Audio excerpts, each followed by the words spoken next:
প্রধান উপদেষ্টা প্রতিশ্রুতি ভঙ্গ করে নির্বাচনী রোড ম্যাপ ঘোষণা করেছেন। এই রোড ম্যাপ একটি সুষ্ঠু নির্বাচনকে ভণ্ডুল করার নীল নকশা বলে মন্তব্য করেছেন জামাতে ইসলামের নায়েবে আমির doctor Syed Abdullah Mohammad Taher.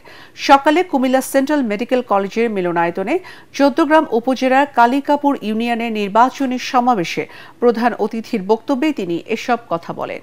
BNP secretary general বলছেন যে নতুন নতুন ইস্যু তৈরি হচ্ছে বিভ্রান্ত করার জন্য। হ্যাঁ, আমরা তো নতুন ইস্যুই করব।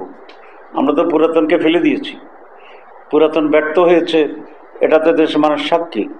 সুতরাং আমরা নতুন ইস্যুই চাচ্ছি, আমরা নতুনভাবেই দেশকে গড়তে চাচ্ছি, আমরা নতুন সিস্টেম প্রবর্তন করতে চাচ্ছি।